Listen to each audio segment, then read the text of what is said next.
নমস্কার। দৃশ্যকল্পে আপনাকে স্বাগত। সকলে নিশ্চয়ই ভালো আছেন। আমি পলাশ মুখোপাধ্যায় যথারীতি চলে এসেছি যাওয়া এবং খাওয়ার আরও একটি নতুন পর্ব নিয়ে। গত পর্বে আপনারা দেখেছেন আমি ছিলাম ডাবু গ্রামে। দক্ষিণ 24 পরগনার এক দারুণ সুন্দর ছবির মতো গ্রাম হচ্ছে ডাবু। সুন্দরবনের সুন্দর একটা ছবি ডাবু গ্রাম আমায় উপহার দিয়েছে।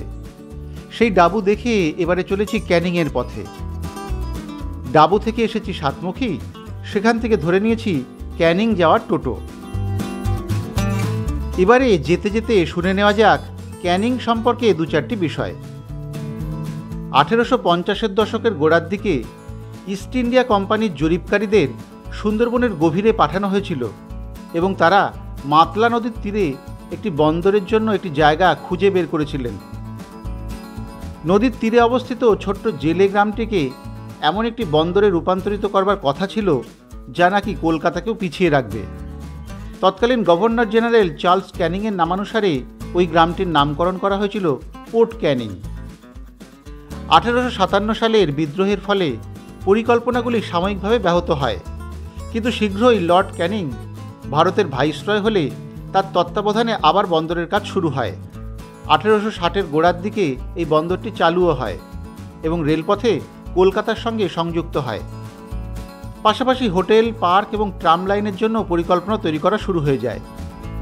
কিন্তু সেই সময় হেনরি পিডিংটন নামে এক সমুদ্র বিশেষজ্ঞ সতর্ক করেছিলেন এখানে বন্দরের পরিকল্পনা বিপজ্জনক। বছর 15-র মধ্যেই কোনো একটি ঘূর্ণিঝড় ম্যানগ্রোভ বনের খুব গভীরে অবস্থিত এই বন্দরটিকে ধ্বংস করে দিতে পারে। পিডিংটনের পূর্বাভাস মতো 1867 সালে একটি ঘূর্ণিঝড় আঘাত আনে এই এলাকায়। জলোচ্ছ্বাস পুরো বন্দরকে ধ্বংস করে দেয়। এখন অবশ্য ক্যানিং বড় শহর, সুন্দরবনের প্রবেশ পথ, তাই এখানে অসংখ্য পর্যটক যেমন আসেন তেমনি ক্যানিং হয়ে যাতায়াত করেন আশপাশের অসংখ্য গ্রামের মানুষজনও। দোকানপাট, জমজমাট বাজার, রেল স্টেশন ক্যানিংকে তাই জনবহুল করে তুলেছে আগের তুলনায় অনেক। আমি অবশ্য প্রথমেই যাব মাতলা সেতুর দিকে। তাই স্টেশনের সামনে থেকে ধরে নিয়েছি টোটো।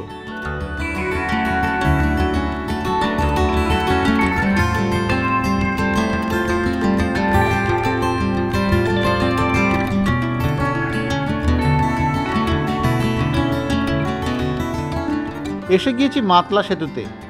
আমি অবশ্য এই পারে নামবো না, টোটো ধরেই চলে যাব ও পারে। তারপর ইচ্ছে আছে হেঁটে এই সেতু পার করব। এই সেতুটি হয়ে কিন্তু এদিককার মানুষের খুব উপকার হয়েছে।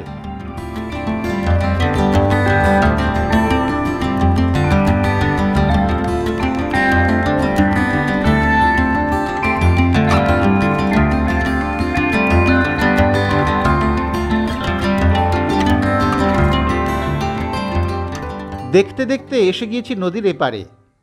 এবারে একটু সেতুতে উঠে দেখা যাক মাতলার সৌন্দর্য। 2011 সালের জানুয়ারি মাসে এই সেতুর উদ্বোধন করেন তৎকালীন মুখ্যমন্ত্রী বুদ্ধদেব ভট্টাচার্য। সেই ফলকের পাশ দিয়ে এগোলাম সেতুর উপরের দিকে।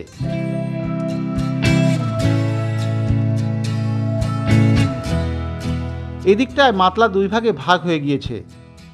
বেশ বড় চওড়া সেতু তাই। মাতলার দুই জলধারার মাঝের অংশে এখন ম্যানগ্রোভের সাজানো গোছানো সংসার। সেতুর ওপর থেকে ভালোই লাগছিল। এবারে গেলাম সেতুর ওপাশের দিকে। ওদিকে চোখ রাখতেই দেখলাম নদীবক্ষে অসংখ্য মানুষ। এখন তো ভাটা, কিন্তু কাদার মধ্যেই নদীতে নেমে কি যেন একটা করছেন তারা। প্রথমে ভাবলাম মাছ ধরা চলছে বুঝি, কিন্তু একটু নজর করতে বুঝলাম প্রচুর মহিলা আছেন ওই দলে এবং তারা প্রায় সকলেই নতুন শাড়ি পরে কিছু একটা পুজো দেওয়ার আয়োজন করছেন। কৌতূহল হলো। এছাড়াও ওপাশে সবুজে থাকা নৌকাগুলিও বেশ আকর্ষণ করছিল আমায়। মনে হলো একটু গিয়েই দেখা যাক না। চলে এসেছি সেতু থেকে নেমে এই দিকটাতে। এখান থেকে সেতু এবং নদীকে দেখা যায় চমৎকার। তবে এখন নদীতে জল নেই বললেই চলে। ওই কাদার মধ্যেই প্রচুর মানুষ। সেতুর নিচ দিয়ে নদীর ধার বরাবর একটা পথ। এখানে এসে খোঁজ নিয়ে জানলাম আজ নাকি গঙ্গা পুজো, তাই সকলে মিলে নদীতে নেমে পুজো করছেন। ভালোই হলো, গঙ্গা পুজোটাও একটু দেখা হয়ে গেল।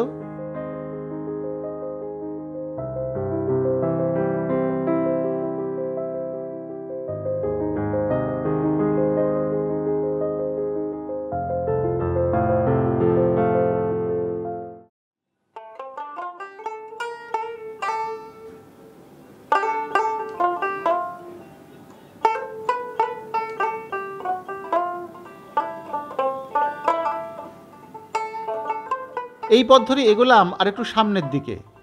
এখানে নদীর ধারে জনবসতি আছে। আর একটু এগোতেই দেখলাম আরও মানুষ জড়ো হয়েছেন গঙ্গা পুজোর জন্য নদীবক্ষে।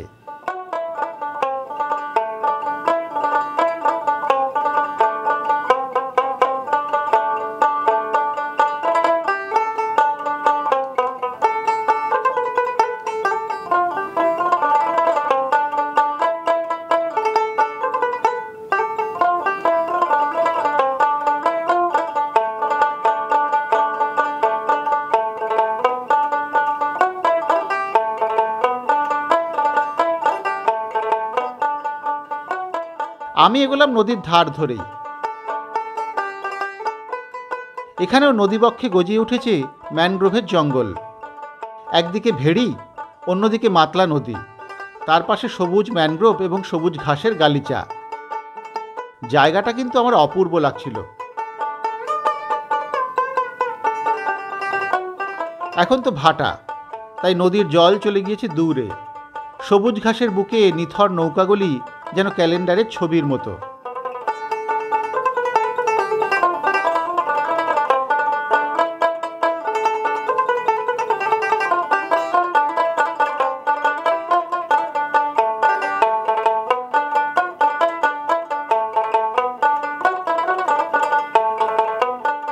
এদিকে আবার ঝিনুকের রাজ্য। এই দেখুন না, নদীর ধারে পড়ে আছে অসংখ্য ঝিনুক। সেও এক দেখবার বিষয় বটে।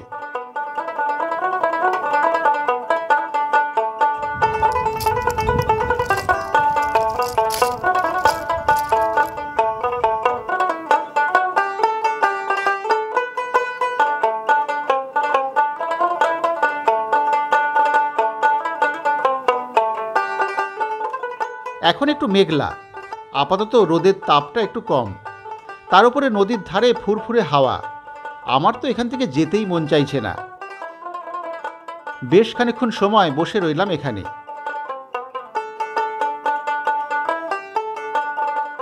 কিন্তু দুপুর তো ঘন হয়ে এসেছে, এবার একটু খিদেও পাচ্ছে। এবারে উঠতেই হয়। আবার চলে এসেছি মাতলা সেতুর ওপরে। এবারে পায়ে হেঁটেই পার হচ্ছি সেতু।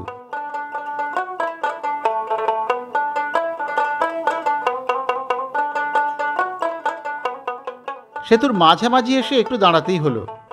এখান থেকে সুন্দর দেখা যাচ্ছে নদীর দুই ধারাকেই। মাঝে সবুজের পরিপাটি সংসার, খুব ভালো লাগছিল দেখতে। এই মাতলাকে দেখতে দেখতেই মনে পড়ছিল লর্ড ক্যানিং এমন একটা বন্দর তৈরি করতে চেয়েছিলেন এখানে, যা কলকাতার বিকল্প এবং সিঙ্গাপুরের প্রতিদ্বন্দ্বী হবে। বন্দর নির্মাণের সময় লর্ড ক্যানিং বেশ কয়েকবার এখানে অবস্থান করেছিলেন। পরে প্রাকৃতিক দুর্যোগ এবং মাতলা ও বিদ্যাধরীর নাব্যতা হ্রাসের কারণে সেই পরিকল্পনা তো বাতিল হয়ে যায়, আগেই বলেছি। এবারে আবার মেঘ কেটে রোদ উঠেছে, তাই আর এখানে দাঁড়ালাম না, রওনা দিলাম সেতু থেকে। এবারে যাব মধ্যাহ্নভোজনে। সেতু থেকে নেমেই একটা রেস্তোরাঁ আছে, সেখানেই যাচ্ছি আমি।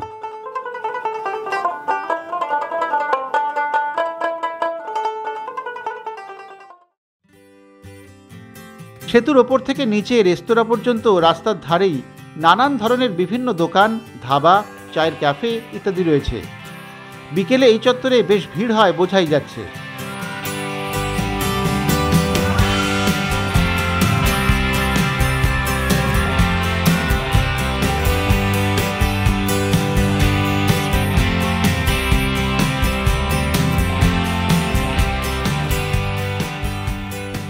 আমি এসেছি অটো স্ট্যান্ডের সামনে থাকা গ্যালাক্সি ক্যাফেতে।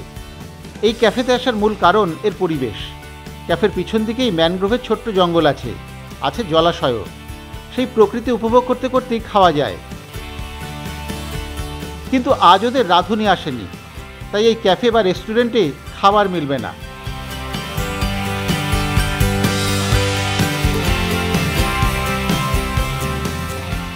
কি আর করা, অগত্যা পাশের একটি ছোট্ট হোটেলেই ভাত, ডাল এবং মাছের ঝোল দিয়ে সারা হলো আজকের মধ্যাহ্নভোজন।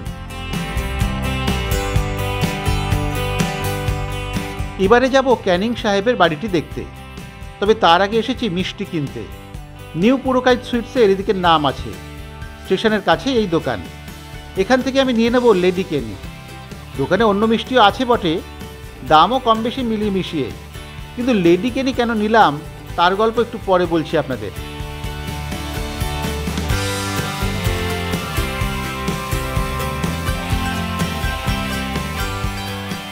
লেডি কেনি নিয়ে এবার চলেছি ক্যানিং হাউস দেখতে।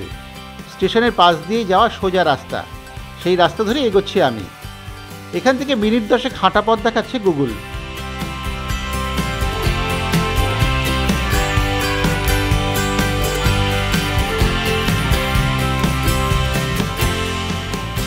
হাঁটতে হাঁটতে এসে গিয়েছি আমাদের গন্তব্যের কাছাকাছি।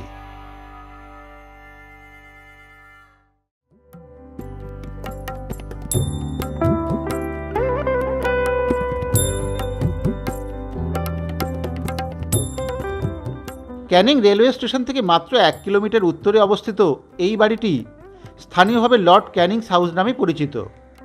ব্রিটিশ শাসনে ভাইসরয় ছিলেন লর্ড ক্যানিং। ক্যানিংয়ে মাতলা নদীর তীরে নিজে একটি বাংলো তৈরি করেছিলেন। সে সময়ের হিসেবে সেটা অট্টালিকার চেয়ে কোনো অংশে কম ছিল না, কিন্তু এখন অনেকেই সেই অট্টালিকা দেখলে চিনতে পারবেন না, এমনই তার অবস্থা। পুরো বাড়ি বললেও ভুল হয় না। ভেঙে গিয়েছে অধিকাংশ জায়গা, চুন সুরকির পরত ছেড়ে পড়েছে। কুড়িবর্গার অবস্থাও ভীষণই খারাপ। বাড়ির দেওয়াল বেয়ে উঠেছে বট অশ্বত্থের চারা। কিন্তু ব্রিটিশ আমলে এই বাড়ি ছিল জমজমাট। চাকর বাকর, খানসামা, পেয়াদা কি ছিল না এখানে। গতকাল নাকি খুব বৃষ্টি হয়েছে দিকটায়, তাই বাড়ির সামনে এখন হাঁটু জল। কিন্তু লর্ড ক্যানিং কি সত্যি থাকতেন এখানে, নাকি এটি পোর্ট ক্যানিংয়ের অফিস ছিল? এই দাবিগুলির কোনোটিরই ন্যায্যতা প্রমাণ করার জন্য সুনির্দিষ্ট রেকর্ড নেই। তবে ভারতের ভাইসরয়ের পক্ষে ম্যালেরিয়া এবং বাঘপ্রবণ জঙ্গলের ধারে একটি বাড়িতে বসবাস করা অসম্ভব বলেই অনেকের মনে হয়। লর্ড ক্যানিং নদীর পাড়ে এই বাড়িটি তৈরি করেছিলেন মূলত বাণিজ্যের কাজ দেখাশোনা করবার জন্যই। এখানে সস্ত্রীক থেকেওছেন তিনি। লর্ড ক্যানিংয়ের স্ত্রী শার্লট ছিলেন ডাক সাইটে সুন্দরী, খুব ভালো ছবি আঁকতেন তিনি। ক্যানিংয়ের নদীর পাড়ের এই বাড়িটি ছিল তার ভীষণ পছন্দের। এখানকার পরিবেশ, গ্রাম বাংলার প্রকৃতিকে ভালোবেসে ফেলেছিলেন শার্লট। কিন্তু ম্যালেরিয়ায় মারা যান তিনি। তবে সেটা কিন্তু এখানে নয়, দার্জিলিংয়ে। তারপরে অবশ্য বেশি দিন বেঁচে ছিলেন না লর্ড ক্যানিংও। পুরোই বাড়িটিকে স্থানীয়রা অনেকেই ভুতুরে বাড়ি বলেই আখ্যা দিয়েছেন। তাতে অবশ্য কিছু কিছু লোকের সুবিধাও আছে।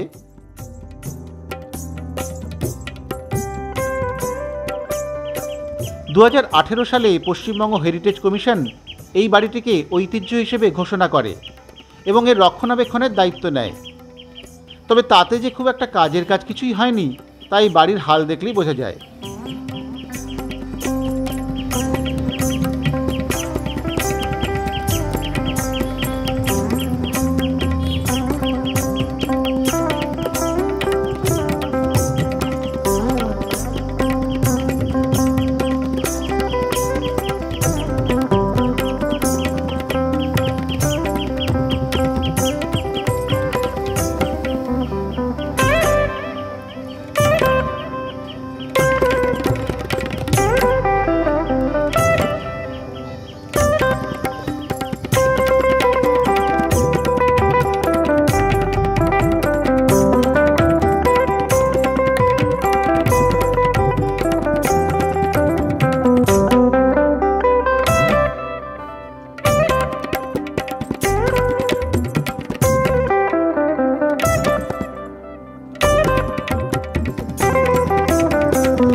ক্যানিং হাউস দেখে এবারে আমরা যাব মৌখালি সেতুর দিকে।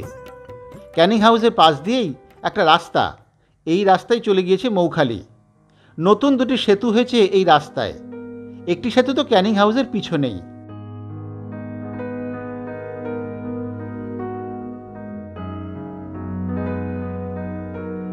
এসেছি ক্যানিং হাউসের পিছনেই এই নবনির্মিত সেতুটির ওপরে।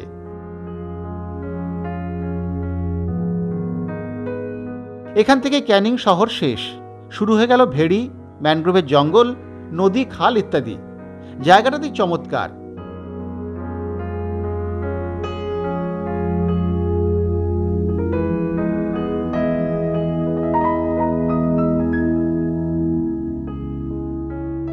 এই রাস্তায় চলে গিয়েছে মৌখালির দিকে। সামনেই দেখা যাচ্ছে একটি বৃদ্ধাশ্রম। চলুন ওই দিকটায় যাওয়া যাক। বৃদ্ধাশ্রমের ভিতরে একটি পার্ক আছে, তবে এখন তা সাময়িকভাবে বন্ধ। তাই সেদিকে আর না গিয়ে এবার এগোলাম সামনের সেতুটির দিকে।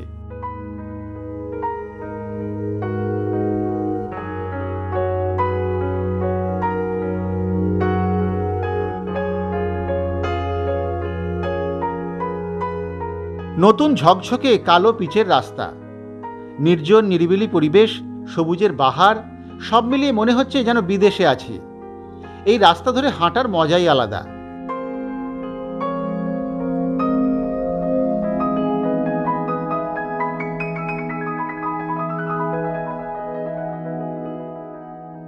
এখনো বিকেল ঘন হয়নি, তাই একটু ফাঁকা ফাঁকাই।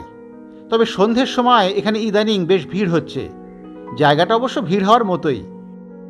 আপনারাও ক্যানিং বেড়াতে এলে ক্যানিং হাউসের পিছনের দিকের এই জায়গাটা কিন্তু মিস করবেন না। এসে গিয়েছি মৌখালি সেতুর ওপরে। এখান থেকে নিচের মাতলা নদীর স্বাভাবিক সৌন্দর্য ধরা দিয়েছে আকর্ষণীয়ভাবে। পড়ন্ত রোদে সবুজ বনানীর বুক চিরে চলে যাওয়া নদী তার রূপের ডালি উজাড় করে দিয়েছে এখানে। অসাধারণ লাগছিল সেতুর ওপর থেকে আশপাশটা দেখতে। সেটাই দেখছিলাম মুগ্ধ হয়ে।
সেতুর ওপর থেকেই দেখছিলাম নদীর পাশ ঘেঁষে ভেড়ি এবং ম্যানগ্রোভের জঙ্গল। এবার মনে হলো ওদিকটা একটু যাওয়া যাক।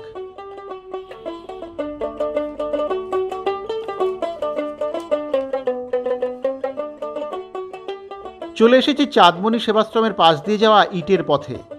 এই পথে একটু এগিয়ে ঢুকে যাব ভেড়ির দিকে। এখান থেকে ভেড়ির দৃশ্য বেশ সুন্দর। সবুজের আবহে জলের ওপাশে সেতুও দেখা যাচ্ছে দেখলাম।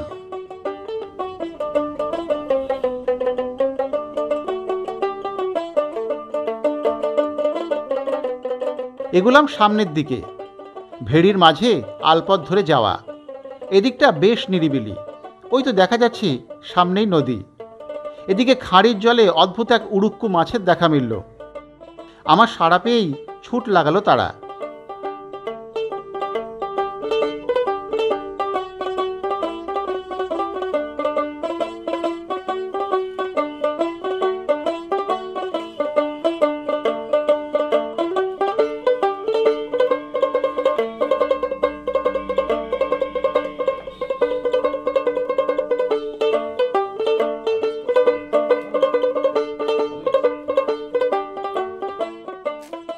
আরও একটু এগোতেই থমকে গেলাম আমি।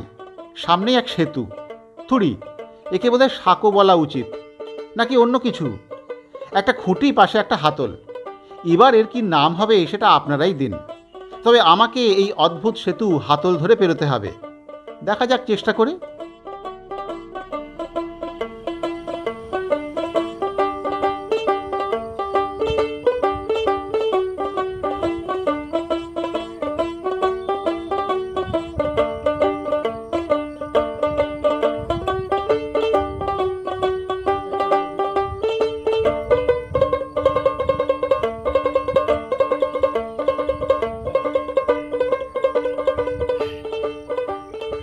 অবশেষে পেরিয়ে এলাম সেই বিখ্যাত সাঁকো।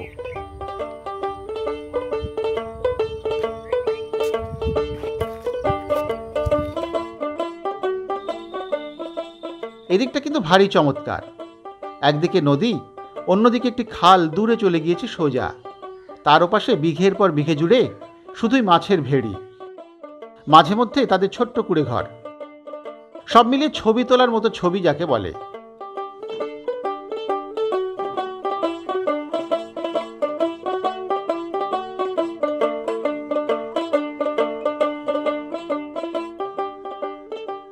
বেশ খানিক সময় পরে মনে হলো এবারে সঙ্গে আনা লেডিকেনি সদ্ব্যবহার করা যাক। যেমন ভাবা তেমনই কাজ। বসে পড়লাম সামনের গালিচার মতো সবুজ ঘাসে। লেডিকেনি মাত্র দুটি আমার কাছে আছে, তাদের আকারও বেশ ছোটই। এবারে শোনা যাক লেডিকেনি কেন আনা হলো এখানে খাওয়ার জন্য।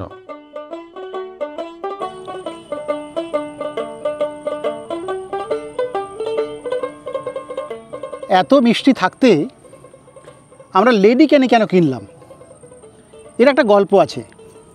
শোনা যায় লেডি ক্যানিংয়ের নাম থেকেই বা তাকে সম্মানার্থে নাকি এই লেডিকেনি মিষ্টিটার নামকরণ করা হয়েছে। তার নাকি এটা খেয়ে খুব ভালো লেগেছিলো, এরকম একটা গল্প চালিত আছে। সেটা সত্যি মিথ্যে কিনা জানি না, কিন্তু আমরা যেহেতু এসেছি একদম ক্যানিংয়ে, লেডি ক্যানিং তার বাড়িতে আমরা গিয়েছিলাম এই কিছুক্ষণ আগেই, সেখান থেকে ফিরেছি। এই যে পেছন দিকে, তার বাড়ির পেছন দিকেই এই ব্রিজ, এই সংলগ্ন জঙ্গল, এই এলাকা। তো সেই জন্য লেডি ক্যানিংয়ের নামাঙ্কিত এই মিষ্টিটি আমরা এখানে এসে একটু খাবো না সেটা হতে পারে না। একটু খেয়ে দেখি তাহলে এখানে লেডিকেনি কেমন করে। লেডিকেনি যদিও এখানে শুকনো, আমি একটু জানতাম রসে চোবানো থাকে, একটু শুকনো শুকনো এবং ছোট্ট সাইজ। 6 টাকা দাম বললো ওরা।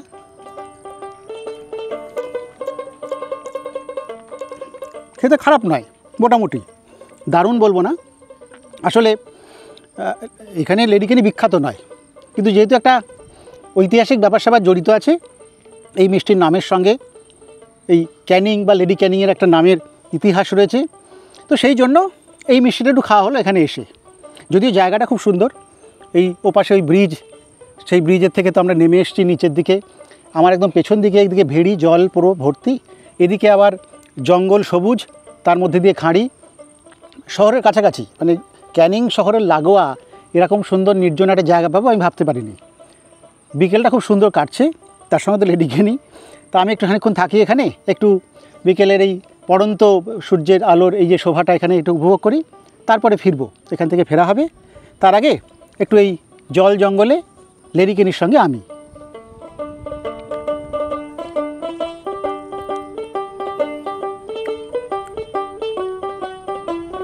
বাহ,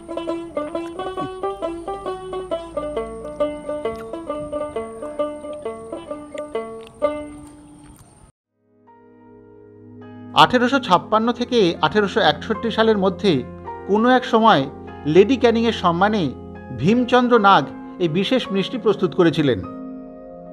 আবার অন্য গল্প বলছে আনুমানিক 1856 সালে লেডি ক্যানিংয়ের ভারত সফরের জন্য এই মিষ্টিটি প্রস্তুত করা হয়েছিল। অন্য সংস্করণে বলা হয়েছে তার জন্মদিন উপলক্ষেও এটি প্রস্তুত করা হয়ে থাকতে পারে। পরে এটি নাকি তার প্রিয় ডেজার্ট হয়ে ওঠে, যা তিনি প্রায়শই খেতে চাইতেন। আবার কারো কারো দাবি এই মিষ্টি নাকি রানাঘাটে প্রথম বানানো হয়েছিল।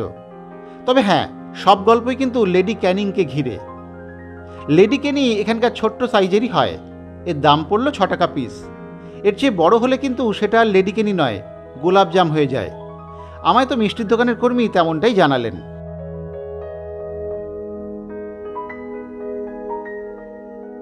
এবারে এখান থেকে উঠব, তবে উঠব করে উঠতে যেন মন চাইছিল না। আসলে ক্যানিং শহর থেকে মাত্র 1 কিলোমিটারের মধ্যে এমন নিরিবিলি সুন্দর জল জঙ্গলে ভরা পরিবেশ পাবো তা তো চিন্তাই করিনি। এই জায়গাটা সত্যি অপূর্ব, আমার তো দারুণ লেগেছে। না, এবারে উঠতেই হলো। ভেড়ির জলে প্রৌঢ় সূর্যের প্রতিবিম্ব জানান দিচ্ছে ফিরতে হবে আমায়।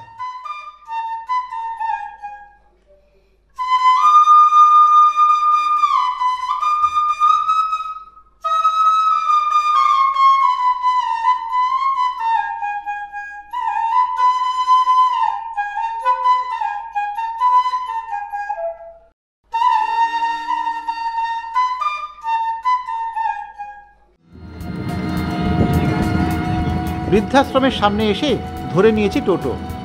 এই টোটো করে যাব ক্যানিং স্টেশনে। দারুণ রাস্তা তো, বেশ গতি নিয়ে চলেছে আমার টোটো। আবার সেই সেতু।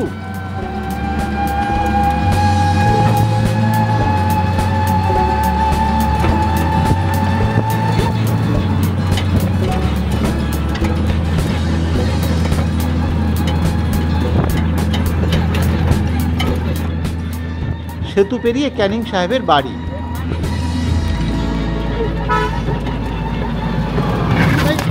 এমন সময়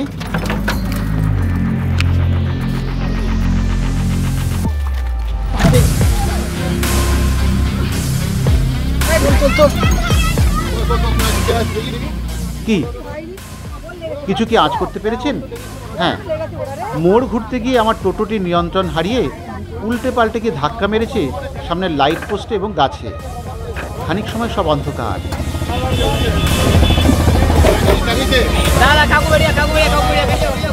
জ্ঞান হতে দেখি আশপাশে প্রচুর মানুষ আমাদের উদ্ধার করতে এসেছে।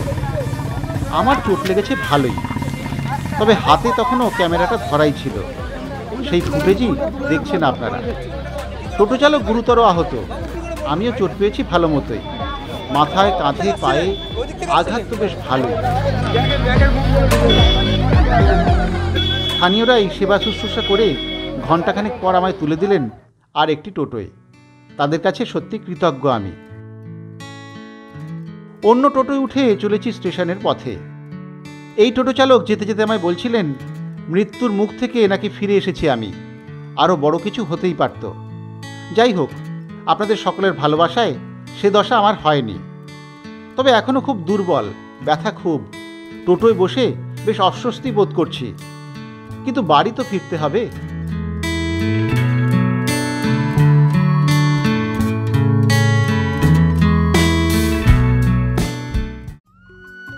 চলে এসেছি ক্যানিং স্টেশনে। স্টেশনে দাঁড়িয়ে আছে ট্রেন। আগে উঠে বসা যাক। পায়ে মাথায় অসহ্য যন্ত্রণা।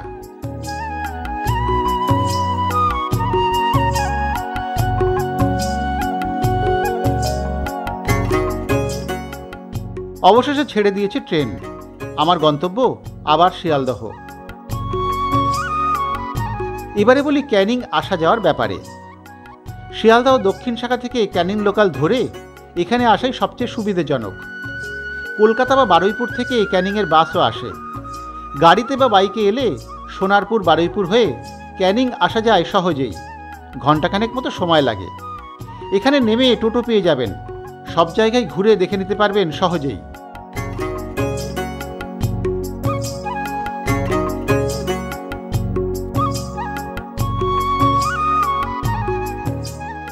ক্যানিংয়ে থাকার জন্য খুব ভালো হোটেল কিন্তু নেই। দু একটা লজ আছে সাধারণ মানের, থাকার অবশ্য দরকারও পড়ে না। খাওয়া দাওয়ার জন্য কিছু রেস্টুরেন্ট আছে, আছে ছোট বা মাঝারি মানের ভাতের হোটেলও।